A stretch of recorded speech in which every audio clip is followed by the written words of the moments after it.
And I just want to reiterate what Erin said. There are a lot of empty seats, like right at the front. So if you don't have a seat, like this is where all the empty chairs are at. So please join us in the front.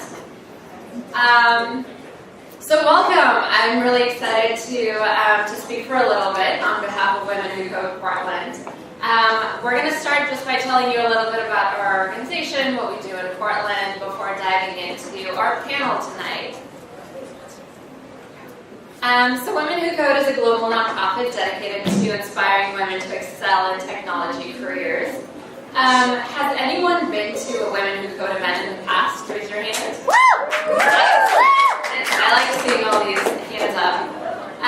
So as a global organization, we have 60 chapters in 20 cities and 137,000 members, and it's growing.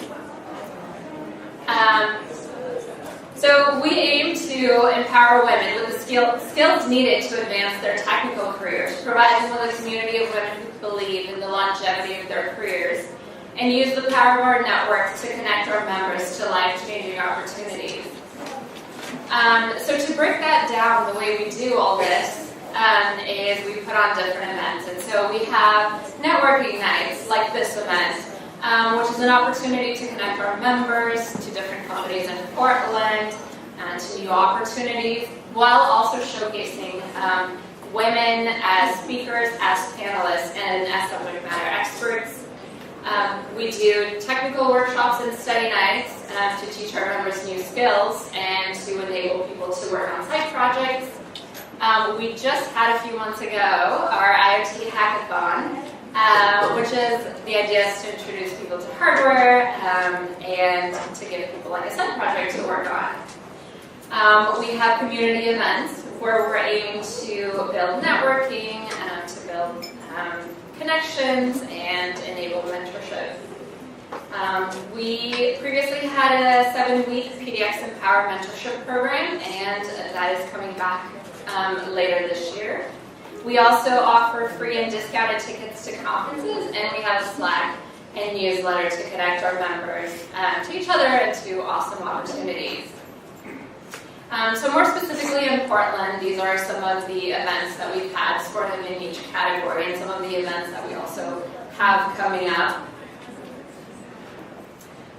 So you're all here because Women Who Code turned 4 years old.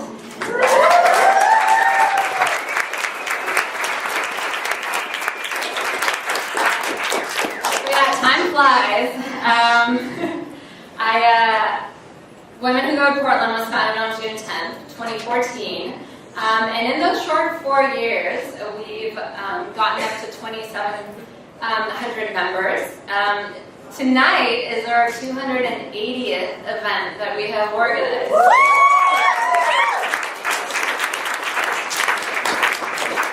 And we have grown our leadership and volunteer team to over 30 people. And you can see us all in these lovely black and teal shirts. So if you wanted to stay in touch or just come to our events, everything gets posted to Meetup. We have a Slack community, which is really awesome, and you should join. That's the link. And we're also on Twitter, Instagram, GitHub, and Medium, like all the cool orgs out there. These are some of our upcoming events in June and July. We have networking nights coming up with Google and Intel. We have several study nights coming up, and we have an awesome workshop, Navigating the Tech Industry, landing your next opportunity on July 14th. And this is all on Meetup.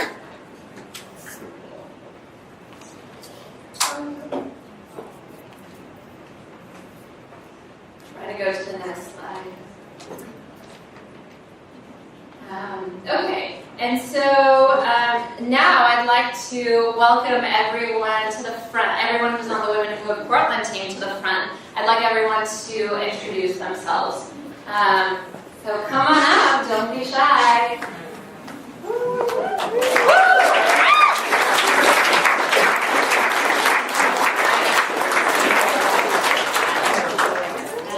So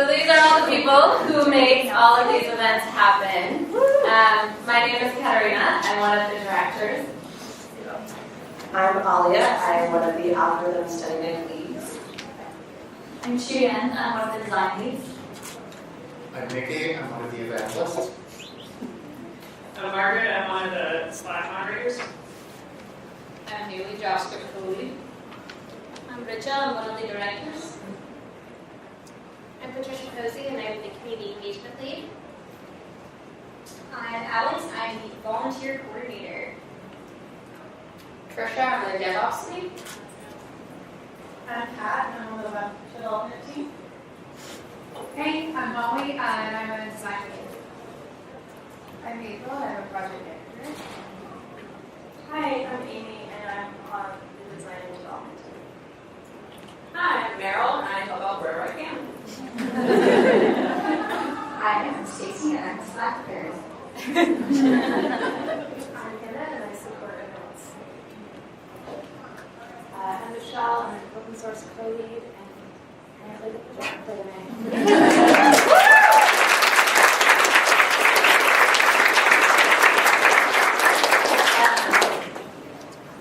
We also have tonight, we also had Nate helping out in the back. Thanks so much, Nate. And thank you so much, team, for all the work that you do together. Thanks, Katarina. It's an awesome team. I'm really thrilled to be part of it, and I'm really excited for everything that we've been able to accomplish over these last 4 years, and also what we're going to be accomplishing in this fifth year coming up. And I would like to welcome our two sponsors for this event.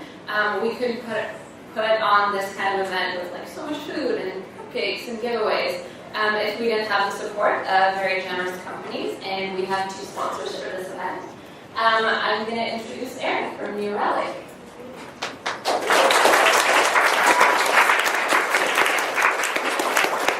So, in addition to telling you all to come take seats in the front, I'm Erin. I'm the Community Impact Lead here at New Relic, and I just wanted to say on behalf of the 450 New Relic employees in Portland, welcome. We're so thrilled to be able to use this space to host groups like Women Who Code, to have important conversations about the things that are happening in all of our lives and that are happening in our industry. So I'm so thrilled that you're all here with us tonight, and really looking forward to our conversation. Before I get started, I just love to always see how many of you have never been here before. Can you raise your hand? Nice, welcome. For those of you who have been here before, how many of you have been here for Future Talks, which is usually our Monday night program? Great, welcome back. How many of you work here and are relics? Woo, nice work, relics. Of those relics, how many of you are hiring people right now to work on your teams, to be part of your teams? I see some of them in the back. We're talking to our recruiters right now. I say all of that because we are constantly looking for new talent to join our forces. I feel like every time I talk, I have to update the number of people who work here. And I think right now we're hiring 30 positions in this office alone. So if this feels like a place that you would be interested in making your next home, we would love to have a conversation with you and better understand what that looks like and what your skills are. So our recruiters are in the back at the table that says New Relic, and feel free to chat with us afterwards. One last quick announcement, which is that our next Future Talks event will be on July 9th. I just wanted to give you all a quick overview of the event. I hope that you'll join us. We have two amazing women who are going to be talking about the way that virtual reality is being used to reduce implicit bias. And they've been doing a lot of really interesting work, both in the classroom, thinking about how to educate teachers to recognize their implicit bias as it pertains to students, as well as thinking about other applications of VR to be able to help us overcome the things that we unconsciously are doing. So I think it's going to be a really, really interesting conversation, and I would welcome you all to join us. It's on July 9th, and you can find that at meetup.com at Future Talks. And without further ado, I think I'm going to turn it over to my co-sponsors from Google.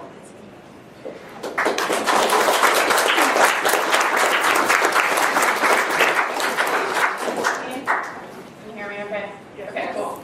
My name's Anne, and I'm with Google Cloud, specifically based in Portland.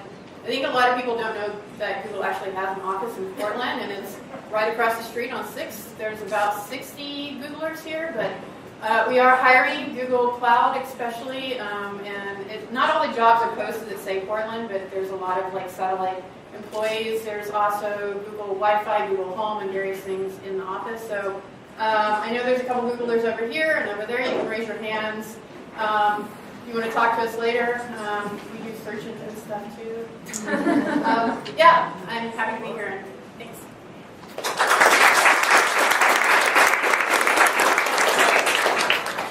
Thank you, Erin and Anna. There have been some questions about the networking activity. We will give you, after the panel, you will have another 5 to 10 minutes to complete it if you haven't been able to, and we will collect them all at that point. If you have already turned your sheet to one of the women who code volunteers, that's totally fine. We'll get it in the box. Our panel tonight is themed Building a Career in Tech. And the idea behind this panel is to feature women who have been in the tech industry for several years and who have been successful all those years, and also who have been successful in a lot of different roles, and to have a genuine conversation about what it takes to do the work to get promoted, and then to kind of get your career to where you want it to go. I think what happens a lot of times with women at conferences or at other events, you often hear, I just did this, or I was in the right place at the right time, or I got lucky. And that's certainly one narrative that you can have about sort of how you get promoted or how you become successful. But the reality is that it actually requires so much more work to accomplish that. And I think that every time you hear, I just did this, or I got lucky, it doesn't give you enough insight into what you could possibly do to become more successful, or to get better at negotiating for yourself or at promoting yourself. And so that's the idea behind tonight's panel. And at this point, I would like to welcome our panelists and our moderator to the stage. I will introduce Amy. Amy is a senior software engineer at New Relic. She is going to be the moderator tonight.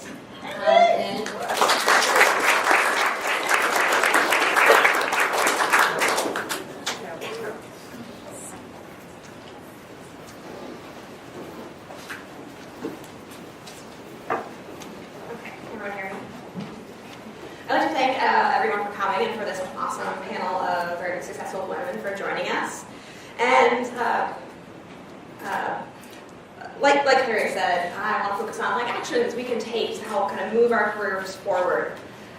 So let's just start by having the panel introduce themselves, and I want you to talk a little bit about what your current position is and how in your career, kind of how you got there in a summary.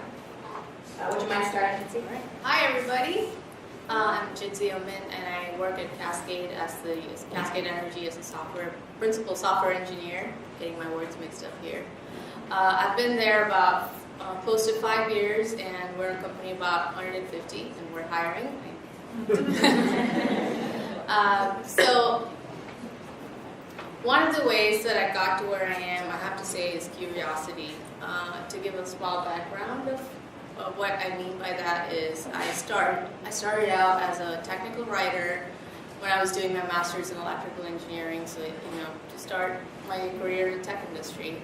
And then I saw these developer documentation, and I wrote insanely unnecessary code examples, to get my managers to notice me. And my managers did notice, and then they started giving me tickets on Springboard. And I think curiosity and developing yourself is an important part of where you can get to.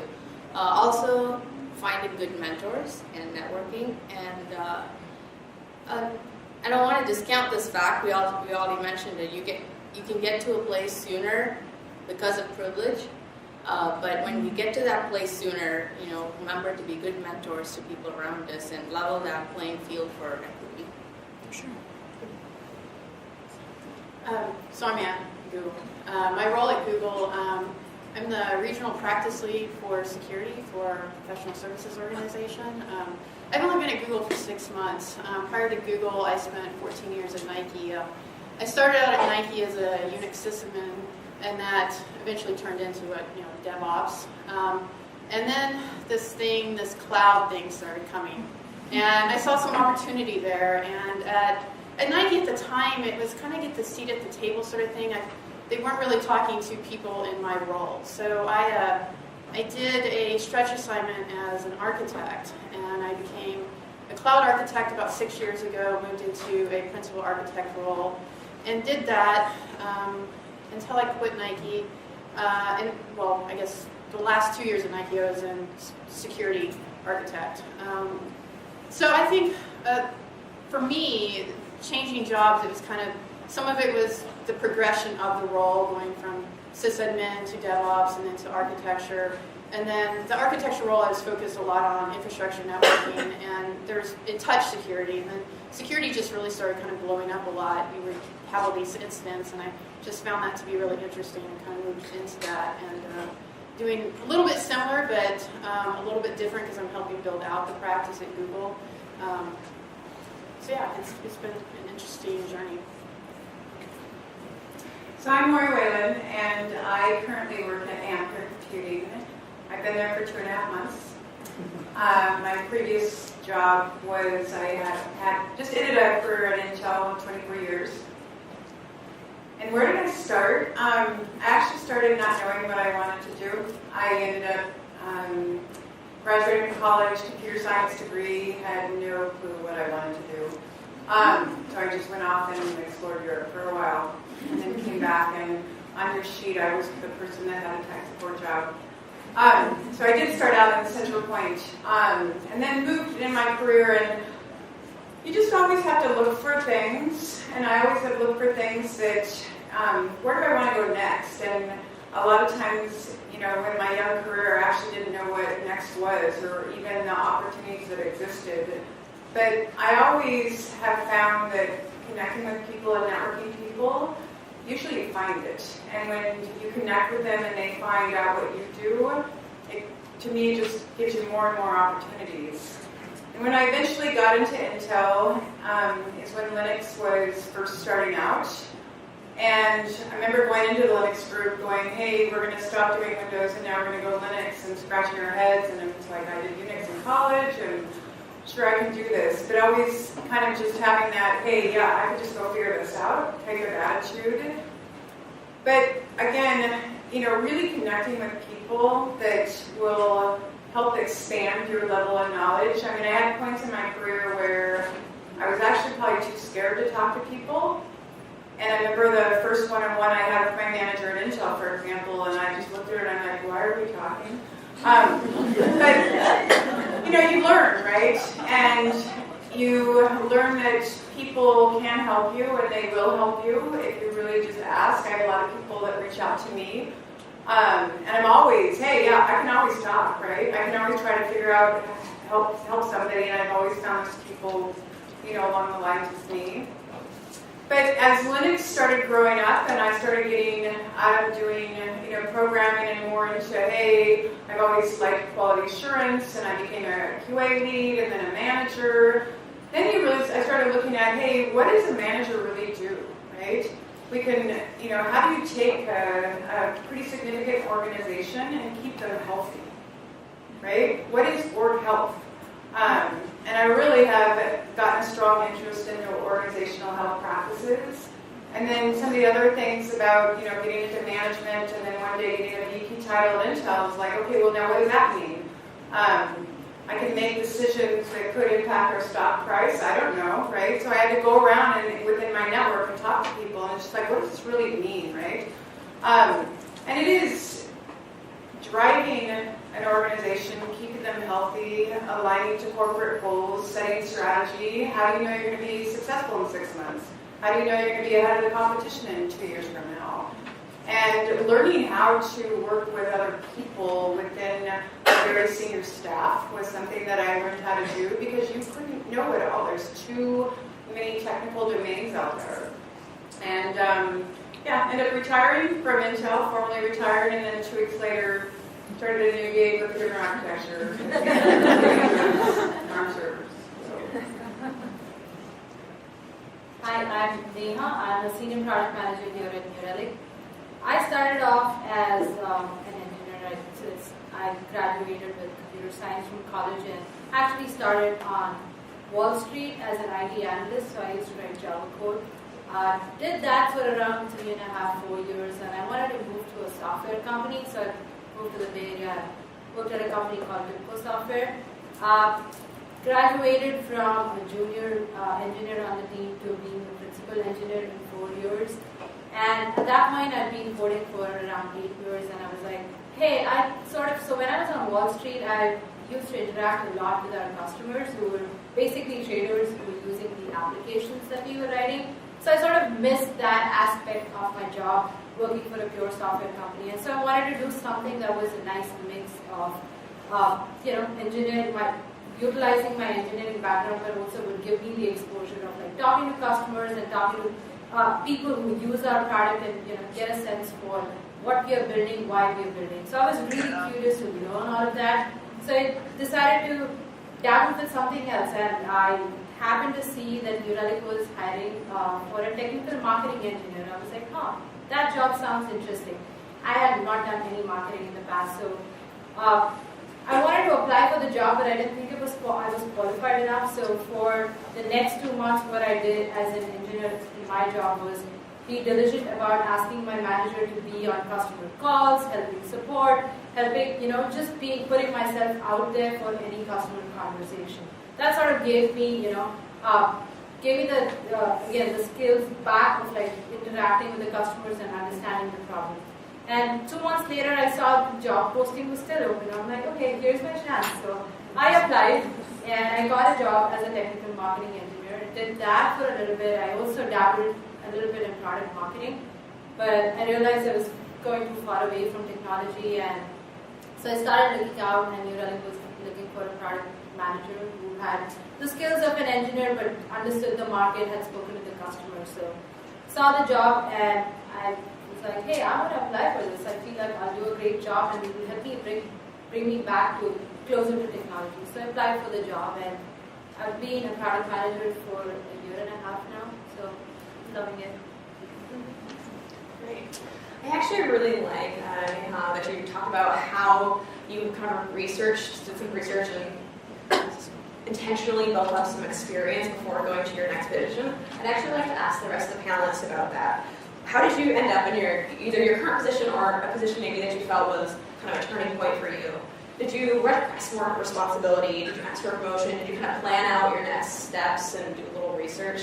What did you do? Maureen, would you mind starting? I'll go off pivotal moments, right? One day, I did become a manager of a pretty technical engineering team, and I did no research for the job, and it scared the hell out of me. And every day I would go home and I would look at my husband and I'm like, I don't know if I am actually qualified for this position. I think I like it, but I really need to figure out how to propel myself to get confident to actually represent and manage this team, right? I'm going to have to do their performance reviews and understanding technically what they did, because it was an area of technology that I was less familiar with. So I set out and, again, just found other managers and started, hey, what are some best known practices that you actually do? What do you do during a staff meeting? What works? What doesn't work? How often do you hold ops reviews? Do you even need to hold ops reviews? I mean, I just started going through all those questions, so it was kind of trial by fire. And I will tell you, that was a very pivotal year for me, because at the end of the year, I actually still felt like I wasn't getting it and thought about quitting. And that's when one of the engineers on the team, I had a pretty good rapport with him, and I pulled him aside, and I'm like, I feel like I'm just not doing enough for you all. And I think it was that pivotal moment too where I couldn't do their job. So how can you manage people when you can't actually code what they're coding? It was very tricky for me, but he said, no, Maury, stay where you're at because you talk to me every single week. You remove every obstacle that I need to get removed. You align what we're doing and you give it value to, what the company actually needs. And when you started telling me those things, it actually gave me a little bit more hope that I was on the right path. So I'll talk about Google because transitioning from Nike to Google it has a reputation for their interviews and the people that work there, and they have this really high bar, only hiring PhDs. I mean, I went to school for computer science, but I didn't actually graduate. So, even though I had been in the field for almost 20 years, I was extremely intimidated. So I did some research. I had been doing AWS for 6 years, but GCP is a little bit different. But then I started focusing on the things that I actually did well and the stuff I've achieved in my career, not the things I didn't know. So going into the interview, I could focus on those things. And I knew some Googlers, so I talked to them and did the research that way too. And I just took it. It's like if you're applying for a job that you're completely qualified for, then why? It's a step up. So you're moving jobs or careers. So it's like, yeah, I'm not completely qualified, but I have all these other attributes. And I think coming in with that confidence really, really helped. But most of the jobs as I changed, it's like there's a little bit of learning curve there, and that's what makes them exciting. And again, like Maury said, it's networking and talking to people and kind of getting a little bit more information about the job. Well, I was sort of thrown into the deep end of the pool and had to figure it out. I think I did research. I read a lot. I relied heavily on Twitter, asking people questions, and people were generous enough to answer back. And I wouldn't discount Twitter as a great social engagement tool. You just have to learn to ignore the trolls and not engage with too opinionated people. I think also finding and surrounding yourselves with great mentors, and ask questions. Don't hold back. Ask questions and ask how it's being done. I'm actually curious, since you switched to a security role, did you do any work ahead of time, or did you just kind of learn that as you go? I think because my previous roles doing Unix system administration, DevOps, and infrastructure and networking, there was always a layer of security there, so it's always interests me. And so I just dived a little bit deeper into it. But when I interviewed for this, so my first security role was at Nike, so I did do some research, and I watched people, YouTube videos of people speaking at different conferences. I knew some of the people in the security organization, so I talked to them. But I probably over-prepare anytime I do an interview or anything. So yes, but and I think going to meetups too, you get a lot of information. So yeah, I did a lot of research, but probably more than I needed to. So just a general question, what are some of the daily or weekly things that each of you do to help you be successful? Neha, do you want to start? Sure. I'm not I don't have a formula, but I think the basic things that I do personally that help me is I do a weekly status. So I do a weekly status wherein I outline whatever I've achieved in the week. Because sometimes when you're doing so many things, you tend to forget things that you're accomplishing all the way, and writing that stuff down, it just helps me. Like I can go back weeks later and look at what I've achieved in the last few weeks, and looking at that always, it feels like an accomplishment because we do so much day to day, but we just don't realize what we do. And just putting that all together, I think helps a lot. Because then I realize what I'm doing well, what I'm not doing well, and I can sort of change it from there. But just putting it together in a place where I can go back and refer and see what I've done, I think helps me a lot. More. Similar. I do weeklies. I think I'm always asking myself at the end of the week, I'm a doodler in a notebook and a scribbler. I just love to write on paper. So I always go through my notebook for the week and summarize things that have happened. To Jen's point is, taking key items and making them very tangible to keep. So, like by the end of the year or when your performance reviews happen, right, you have that at your fingertips. I also sometimes always have to step back and say, okay, what's going well? What do I need to improve on? So I call it, start, stop, and continue, right? What do I need to start doing more of that I'm not doing right now? What do I need to continue doing? And what do I need just to stop doing that it just doesn't make sense anymore, whether it be me personally doing something or the team? Mine's, I work out. Well, it's taking the time for myself and disconnecting from work in the middle of the day or if it's before work because I have meetings. And that just gives me some time to, I had my own time. And my team is distributed across the U.S. None of my immediate team is in Portland. So there's a group of women over there that I try to stay in contact with so I have some sanity because my whole group is a bunch of guys. And then I also, being new at Google, I try to find the different women on Twitter that I find interesting to connect with them. So it's a little bit of personal and then trying to connect with other people. I make lists and I do a lot of the kind of reflecting on what I've done for the week, but those are the things that just keep me, I think, successful and a little bit sane at work and high strung. That's really great. I think a lot of times we can focus on what's the one trick that I can do, be productive, but the people is often staying energized and taking care of yourself. Yeah, I'm introverted, so I have to make an effort to do that. Yeah. Excellent. What you should see. To-do lists are my jam. I also make it a point to sort of document, like Neha said, what you achieved or what challenges you overcame. It is a great tool to overcome imposter syndrome because you can go back and look at what you achieved and what you accomplished, and that really helps. And I also maintain a list. It's a simple list of, a Google Doc of things I learn every day, because that can be hard to keep track of and forget. But it's just a glorified bookmark, but it's good to look back and reflect. So you mentioned your imposter syndrome. Is there anything that you felt that particularly helped you deal with that? Or? I think a great way to deal with that is to keep track of what you do. I think that helps you overcome, and usually the lack of confidence or imposter syndrome is one of the points is you really don't know what next step to take. That is when you can go educate yourself and learn. But imposter syndrome, we do that to ourselves a lot of times, and learning more and also looking back and I accomplished this. I can do this.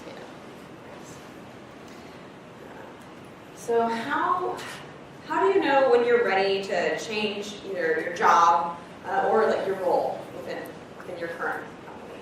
Annie, you want to start? Mine have been a couple things. Sometimes it's as simple as the team I'm on or managers not working out quite well. But the other times it's been I start getting I don't feel like I'm learning anymore. Or the project's not as interesting, or I've kind of reached that plateau. And so I start looking for something else. And sometimes that comes in just working with another team, and then that evolves into a job. I did a stretch assignment at Nike that turned into, I think I said this earlier, as an architect, which I think was fabulous. We're talking to people, mentoring. So it's really just when I feel like I'm getting bored and anxious, and that's when I know it's time to change. Jinsey. Okay. I think when you don't have room to grow and you're not challenged enough, maybe it's time to look for, to take on more responsibility. Not necessarily look outside of your team or, look for a new job. My boss is here, so I'm not. It is to challenge yourselves, take on more responsibilities, prove that you can handle more. I think those sort of things can help you. How about you, Kate? Yeah, for me it's always been when I feel like I stop learning at a job is when I start getting restless, hey, things are not moving forward for me, and it's not moving forward necessarily in terms of getting a promotion or something, but it's just that I have stopped learning. I'm at a point where I'm really comfortable with my job, and that makes me very uncomfortable. I like to be challenged, I like to be on my toes. I thrive in when I'm thrown into a fire. I sort of like that situation a little bit. So anytime I start getting comfortable and I know the answers and I can anticipate the answers to the question, I know it's time for me to move on. This also kind of reminds me of the whole like don't apply for a job that you're like super qualified for. If you're really really qualified for your job, maybe you need some more challenges. Exactly. That's I was talking about that earlier. Nice. Yeah. Probably more. Well, as they just illustrated, board engineers move on. They never quit, but a lot of them, they do quit. So that's definitely a lesson I learned managing teams along the way. Because from a manager's point of view, we also have to keep things mixed up and give other opportunities for growth too, right? But for me, I always like to look at like, where do I really want to be in 2 years from now? I never go 5. Some people do a 5-year plan. I do a 2-year plan because I think technology changes too much to go 5. So 2 is good for me. You know, but the same thing. You know, when I'm going to work every day, it's just like kind of feel bored, right? It's just like, okay, if that happens for 3 months in a row, then you really know that you have to dig in deep and say, what do I need to change, right? I mean, about 5 years ago, I said, you know what? I'm going to go do 4 industry events a year. And whether it be, you know, at a Linux conference, whether it be talking to high schoolers, whether it be sitting up here. And that is one thing that was on my 2-year plan that I accomplished. But it gets you around in a different environment. It gets you around different people. And all of a sudden things become, you know, it can become new and fresh again, right? But if you hit that 3-month mark, which is like every day just feels the same, then it's just time to leave or go do something different with it. Like when you dread going into work. That's definitely a sign. Yeah. And as I'm asking some of these questions, if any of the panelists don't feel like answering, don't feel like having a familiar reply, feel free to say pass. That's what we'll say, especially this next one. I want to talk about how you decide whether to stay in an individual contributor, like an engineering role, or move to like the management track. And so, you know, Maury is in management. I think everyone else here in the panel is an individual contributor. So, a lot of you may have thought about that. So, Maury, would you mind starting? I guess what I would give is, I mean, I switched, you know, this was, 17 years ago, right? I didn't enjoy programming anymore, and that's why I switched. But I will tell you, through the years, this is the number one question when people reach out to me to say, hey, Maury, you know, we have coffee with me, we be my mentor, coach, whatever, right? It's the number one question people have asked me. I don't know if I should go to a management track or straight technical. And it's usually somebody trying to figure out how to stay technical and how to find support in staying technical.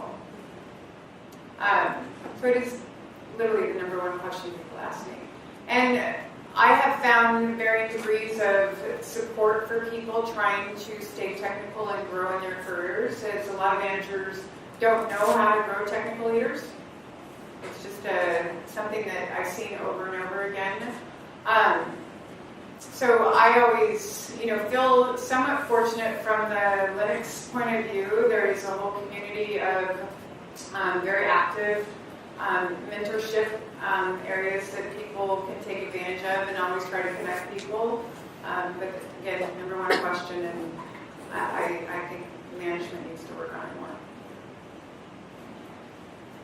And your about this? I have thought about it. I mean, I've been in the field for a while, and when I was at Nike, I kind of hit the plateau of there wasn't anything beyond principal as a IC. Going to Google, I've talked about or thought about doing management there, or at least being more like a team lead, being able to mentor people. But there is also the individual contributor track that goes beyond IC, or principal to DE and that sort of stuff. So it's nice having those options. I think management. What is DE? Oh, a distinguished engineer. They have various levels at Google, but the IC track goes way beyond where it did when I left Nike. I think it might be changing, but I think the management for me just has to be the right team and still being able to do something technical. So yeah, I've thought about it. It just hasn't. The right opportunity hasn't presented itself to me yet. about you, Jitsi? Alright. So I'm a person who used to find a lot of joy in those little green GitHub squares, you know. Then when I moved into the principal engineering role, I found the number of those squares diminishing. But now I do find joy in my team when they can, you know, have their number of squares increasing. And I think when you're ready, when people come to you for answers, and if you're that point person in your team, and if you are able to solve difficult challenges and you like people, maybe it is time to move on to manager track and get paid for it. I'm not a manager, but as a product manager, I get to do a lot of management stuff, which is around products but not people, and I kind of enjoy that, at least for now. I know at some point in my future I would want to be a manager, but not yet. Like, I feel like I have a lot to learn and a lot to contribute before I decide to make that move. So I'm not quite there yet. So from what you're talking about, and also from Maury, like what it sounds like is there are people that maybe want to stay in the individual contributor role, but maybe have trouble seeing the way forward. Do you have kind of any advice for how people that want to stay in that role can continue to move up? Well, I know there's also different career paths. So as an IC, I mean, you can do development, you can move into product management, you could do developer advocate or developer relations, there's architecture, there's consulting, there's a lot of different IC sort of roles. And then depending on the company, again, they might have tracks that, you know, you become principal, you become the next level, and so forth. So I think there's a lot of different ways you can go. It doesn't just go from developer to manager. Does anyone else on the panel have anything else? I just want to add, like, you know, many of us maybe are not working with big companies, and so a lot of times these processes are not defined in a smaller company, and it's probably, you know, find that rubric that would work for you and take it to your manager with your documented accomplishments to move up in your role. Yeah. So for roles that maybe you still feel like you're challenged, and you don't feel like you need to leave, do you have any strategies for kind of like leveling up and gaining your skills within that role to meet those challenges? Yeah, read a lot what other teams are doing around you. It's great to be doing your job, but it's awesome if you're aware of where the organization is headed to. So I spend a lot of time interacting with people outside my team, you know, just learn what they're doing. I chat with them, I read things that they publish. So basically just knowing what's happening in the organization, what you want to do. So, and then basically read a lot. Not only what the other teams in your organizations produce, but, you know, other companies that are solving the same problems, you know, connecting with some of those engineers, going to a few meetups where people are discussing the same problems that you're trying to solve is a great way to keep dialed in, like keep yourself dialed into what's happening in the industry and leveling up on your skills. That's a good one. That's a hard one to follow.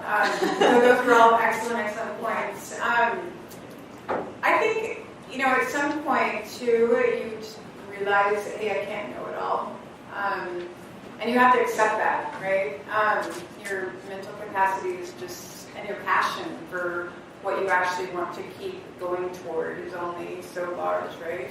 But I do every year I keep a document called Rolling, and it's things that I literally are doing like every month, every week, every day, kind of it has a cadence to it. And one of the things on there is I do have a stakeholder map. So I look both internal to the company and I look external. And I find people that I've made contacts with and I put them on my stakeholder map. So then when I do encounter something that I absolutely just in one of those uncomfortable areas, I can actually, you know, you have to report these people that you've met along the way, and I can reach out to them and have them help me through something. I mean, I've just changed architectures So I have a whole new set of friends and a whole new stakeholder map going on. Hey, how does this arm thing work? So.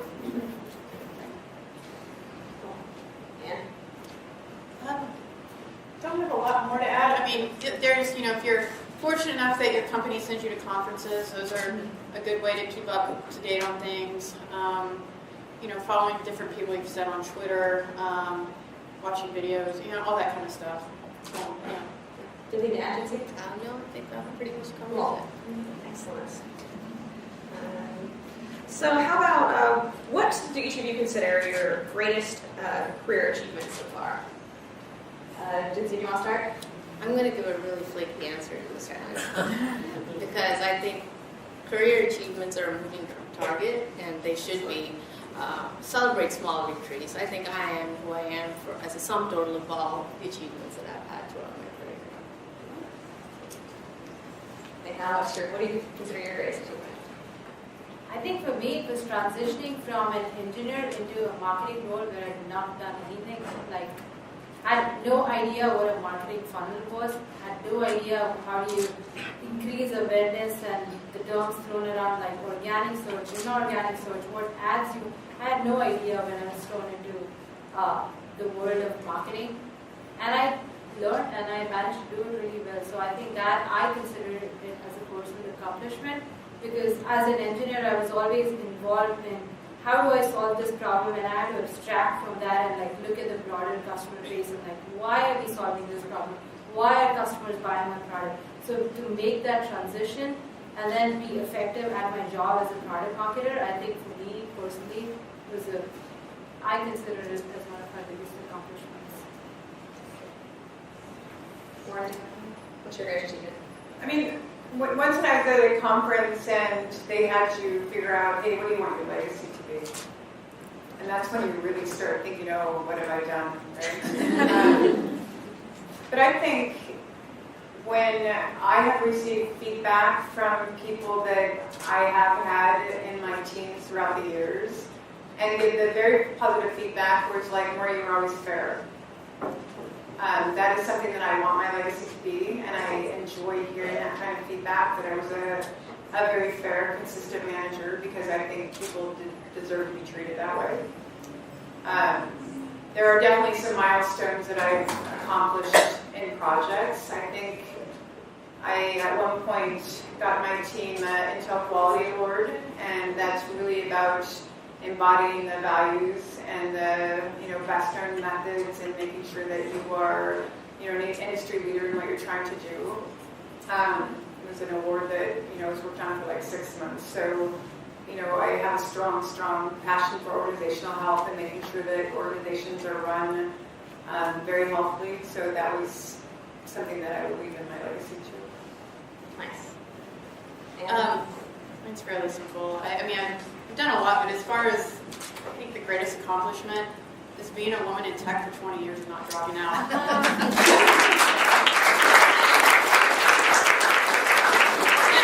It's not just because of me, it's because of other amazing women I've been able to connect with. And when I feel like dropping out, I know who I can just call and cry and whatever, So, yeah. Yeah, that's awesome. And just seeing this room full of women right now is makes you feel really good. Okay, so one of the things that I'm personally working on is how to increase your influence beyond the team, both and beyond the team of people you work with, in order to kind of get yourself to the next level. Do you have any strategies or advice on how to increase your influence with coworkers and leadership? Let's start with Maureen. Go find somebody that needs to know what you know and do something for them. It's when you look at, hey, you need to go find a sponsor, somebody that would stand up for you in a room when you're not there, and say, oh, Maureen knows how to do that. Who's that person? You only get those people because you've proven something to them or you've done something for them. And I think one of the things about sponsorship is you should be finding sponsorship within your company, and then you should also find them external to your company too. But you need to do something for your sponsor, else that you're going to be off their radar. And that's probably one of the biggest things. Amy, pick me! And Yeah, I think I just make a concerted effort to try to meet other people outside my group. I mean, being new at Google, I'm really trying to meet other Googlers, but I go to conferences and try to meet people. And I also try to put myself out there if people want a mentor as well. But it's just kind of getting outside that comfort zone and connecting with people.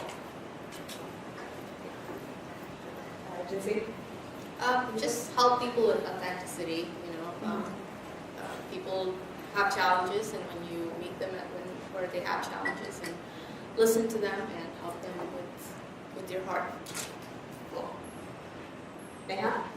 I think all of the things that everyone mentioned, and one thing that I personally do is I usually reach out to people outside of my team, see what they're working on, and basically I volunteer to help on certain things. That's sort of just like, hey, you're working on that thing, maybe I can help you there, and then sort of just help them solve their problem. That helps me learn what, this problems that they're dealing with, and also helps me understand and, basically knowing more about some other teams. And now, after I've done something for someone, automatically you build that, equity with people, where people like start trusting you, they know that, you're there for them, you can help them, and you can actually get work done. So you build that rapport with people. So that's what I personally do. That's where I feel like that's emerging as a theme, is like people is really important. Like we think getting into engineering and programming, we can just like code our way, just be really technical, and like that's just gonna like sail our career on forward. But it's really just like most things in life, it's really about connecting with people. So speaking of which, have you had a mentor or a sponsor at some point in your career, and how did that particular relationship help you? Or if it didn't, why do you think not? Yeah, who wants to start? I've had two really great mentors, and they actually were both my boss. I've had two amazing women bosses who I think it just kind of developed over the course. It was never like, can you be my mentor? And even when I stopped working for them, we keep in contact. One of them, Joan, I talk to on a weekly basis. So it was just kind of, it just naturally happened. And did that help? Yeah, it definitely helps. It's really nice to have somebody that's a little bit more senior or has had a different career path than me to bounce things off of. For sure. Just felt a little more comfortable doing that with that person? Or? Yeah. How about you, Jinsey? Have you had a mentor or sponsor? I have had a couple of great mentors, and the greatest thing about being a great mentor is when you can hand over responsibility to your mentee and expect, even if it takes longer for your mentee to do it, handing that over is a sign of a great mentor, and that has really helped me level up my career. Getting that stretch responsibility. What are you gonna I've had a few mentors along the way, a couple of really great managers, and mentors are, I think they're amazing. They help you. Like I can talk about, I use my mentor as a sounding board. Sometimes I just have an idea and I don't know if I should do something or not do something. And it's not like the mentor tells me what one of my previous managers actually at Mule, I think he's still a mentor, and I talk to him fairly regularly, bouncing ideas off of him, like, hey, I'm planning to do this, but here are the considerations, and he helps me think through things. And sometimes I have all the answers, I just cannot lay them out, and my mentor helps me with that. So I'm really glad to have a mentor, and I think it's a super healthy relationship. Something I'll add to that is whether you're a mentor or a mentee, you both learn from each other, and I think that's the coolest thing. You're being inclusive at that point, right? Because you're picking usually somebody that is in your area of expertise, possibly. But when you go get people that are, you're trying to get their help from something maybe you don't know, all of a sudden you're talking to somebody and they're not like you, right? And so you're bringing in different perspectives, different ways of thinking. And I found my current job from my sponsor is all of a sudden I got an email saying, hey, Maureen, there's an opportunity. Are you interested? And if this person wouldn't be indirectly my sponsor, I would have never happened. Cool. That's actually, it's not like maybe all of the examples, except for maybe that one where people, the mentor was someone either like your boss or on your team. Has anyone had either as the mentee or the mentor someone who wasn't on their team that was actually doing something either in a different part of that company or even at a different company? And how did that work? How did you still get value out of that? Is anyone? I kind of related. I think there's a thing you hear, your personal board of directors. So when I was changing jobs, there's just certain people. I mean, there's a mentor, but there's like your friends, your family, or other people that are maybe a little bit removed that you can bounce these things off of. So I think that's really important to have, just that collective group. Anyone else? Yeah, my mentor is not at New Relic anymore, but I still pretty much talk to him about things that are happening in the market, not necessarily what New Relic is doing, but things that I see, things that interest me, and problems that I'm having at work, or if I'm thinking of a challenging problem, how do I go about solving it? And he helps me sort of talk to him. So he's not at New Relic anymore, but still as helpful as he was before. And are you driving the direction of that? Yeah, so I usually have, usually when we talk fairly regularly, but I usually text him like, hey, next time we talk, I want to talk about these things, and these are the things that these are the challenges I'm facing, and I usually will give him like a summary of what my problem is, so that he becomes prepared, and then we talk about everything and make it a productive conversation.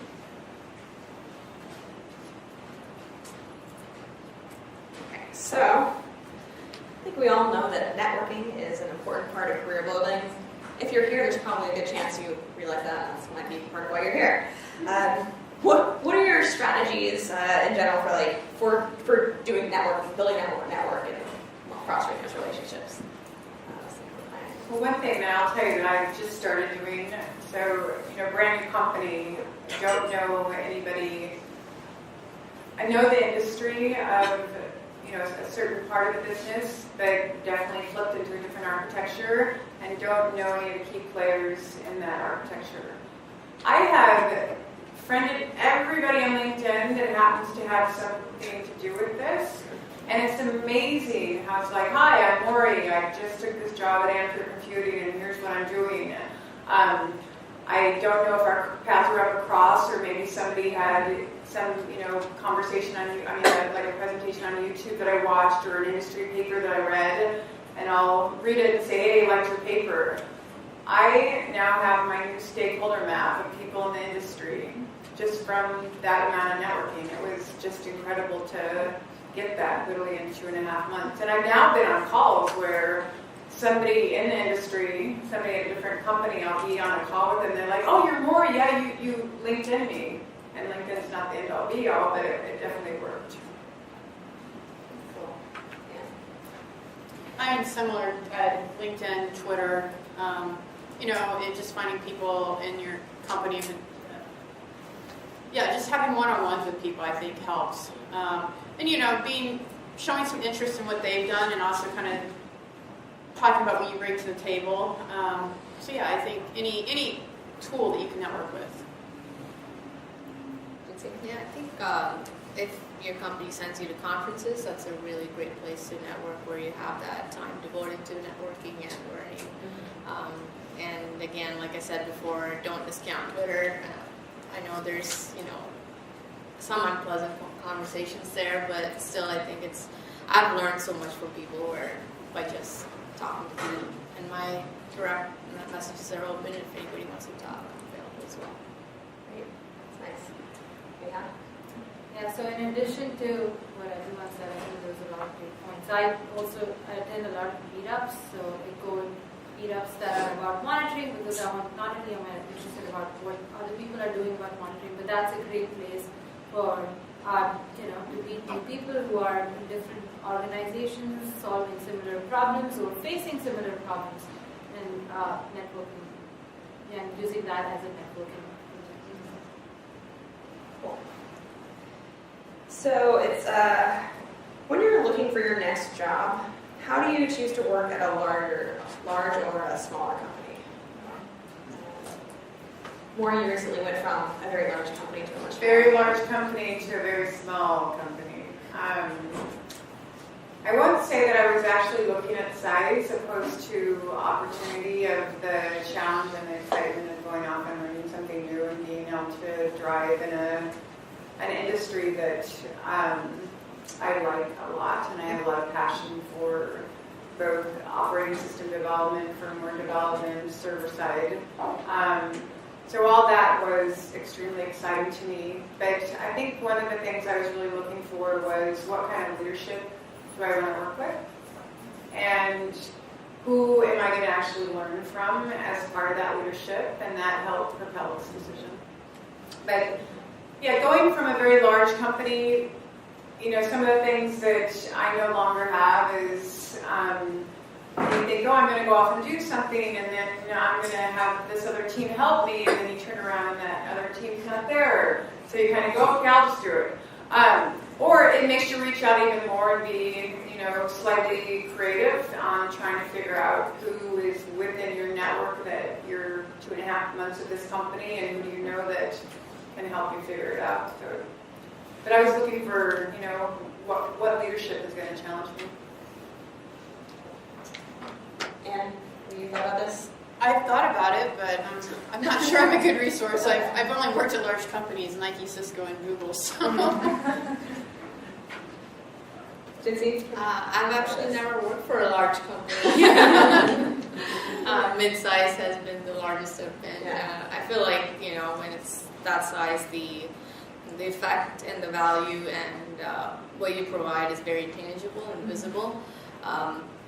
But like Maury said, the downside is that you have to reach out to find your network of peers or mentors. Yeah. What about you, Neha? For me, it's always been about the role and the opportunity a job provides more than a big or a small company. At a small company, there probably is a chance that you have the opportunity to define your role. But whenever I've changed jobs, it's always been about the job role and the people that I'm going to work with. So for me, culture is a big, like, you know, being the company that I want to work for has to be culture fit for me, and the role has to be something that appeals to me. So I think for me, it's those two things. I usually have never paid attention to the size of the company because that really doesn't matter to me. So I think we have time for one or two more questions. Okay.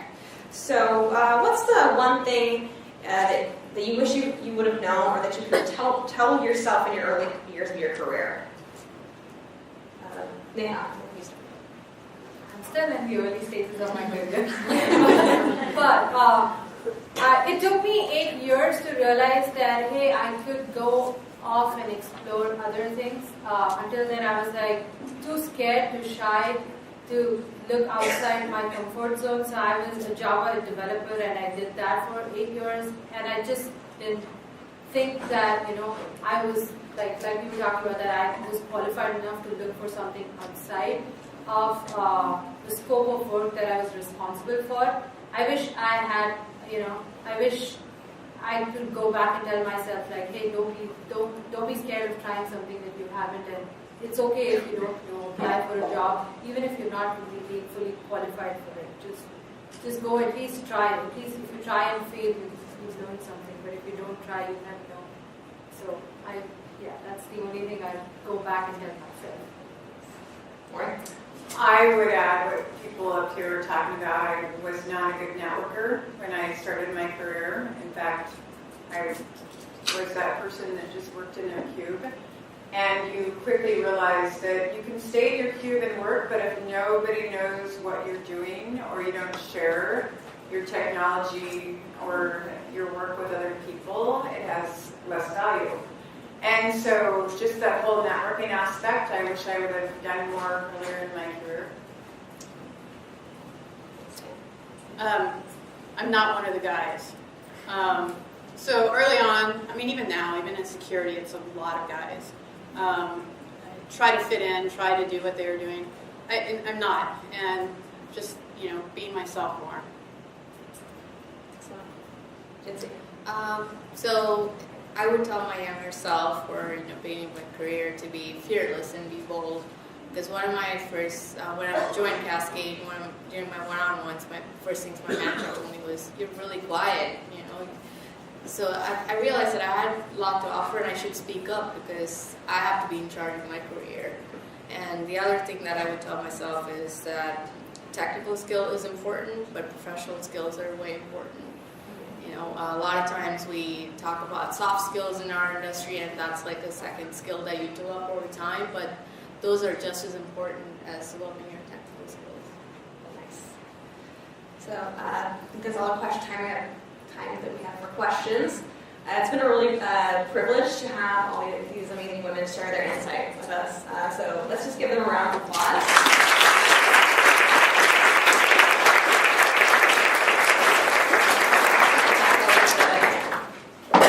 Thank all the panelists and thank Amy again so much for the amazing conversation and all the advice.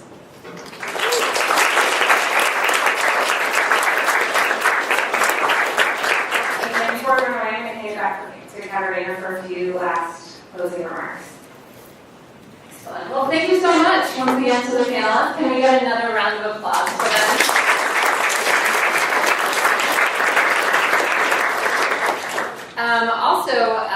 Matt from New Relic just came up to tell me that we have a special guest in the audience, and that is the CEO of New Relic, who just came to Portland for this event, and probably other meetings as well. I'm told that he wanted to say a few words about New Relic, so if we could all welcome Lou Sterney to the stage.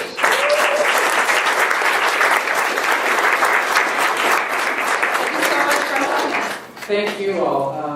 Thank you. It's an honor to be up here. First things first, I want to try on your shirt.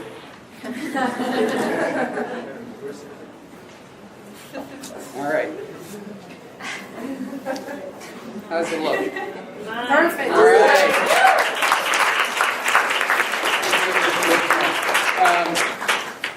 It was a nice little turnaround that I had to walk up and say, do you have any shirts that fit men? Because it's a real nice opportunity for me to experience what you have to experience a little too often.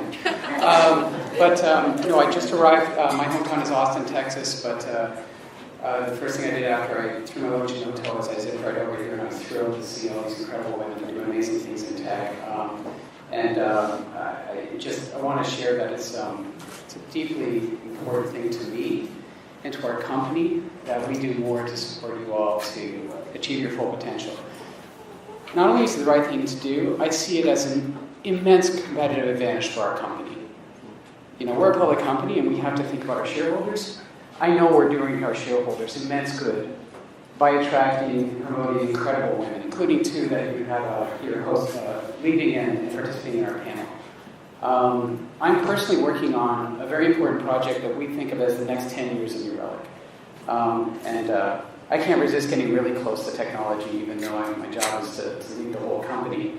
And I'll tell you, the two top leaders I'm working on are recently promoted vice presidents. Nadia is our head of product management on the project, and Rebecca is the head of engineering on the project. And then another, one of the very smartest engineers on the hardest technical problem, Erica Arnold. She just started at learning to code a small number of years ago. She decided to start in tech.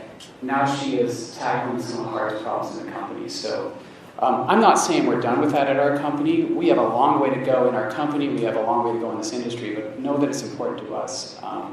And I'm just amazed at what you all do in your careers, because you're often walking uphill, and we just want to make that a little less steep a hill for you all at New Relic. So thank you for coming, thank you for participating, and we are really honored to support this important effort. So congratulations on the 4 years, and we look forward to celebrating years 5, 6, and 10, and 20, and 50 until this is no longer an issue, it's just coders. All right, thank you all.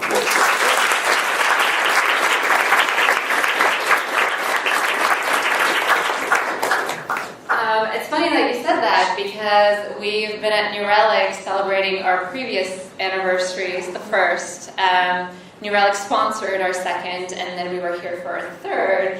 And we hope to be here again for the 5th, the 6th, 10th, you know, however long we go. Thank you all so much, everyone, for coming. We have a few housekeeping items. So there's, you all worked on the networking activity, I hope. So we'll give you another 10 minutes, and then you can turn it in. You know, we have this big bin. So right now there are 3 entries. Hopefully, we also have, I believe, 6 conference tickets to give out. So the odds are really good right now. But if you want to turn yours in, I'll leave it here. If I could have a couple more minutes. We have a lot of cupcakes left at the back. Please go and grab some. We also put out a few of our hackathon long sleeve shirts. So if you could grab some, they're just out there to be grabbed. And then the conference tickets that we're giving out are 2 tickets to Act W, 1 ticket to Chain React, 2 tickets to CreateCon, and 2 tickets to Indie Webcam.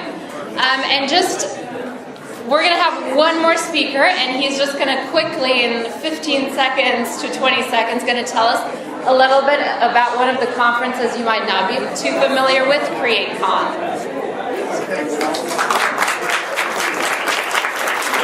So, CreateCon is a short name for the Portland Creative Conference. So some of you may have heard of that or attended before. And I've had a couple people tonight ask, is that just for creatives? And I said, well, I used to be a software developer in the early days of my career, and it is a creative role. And so that's a creative position. It's collaborative, and we talk about the creative process across all creative industries. That's what the event is about. So yes, we have a lot. I mean, my career was in the 90s, was greatly sort of amplified by this event, both the people I met and the ideas that I got from it.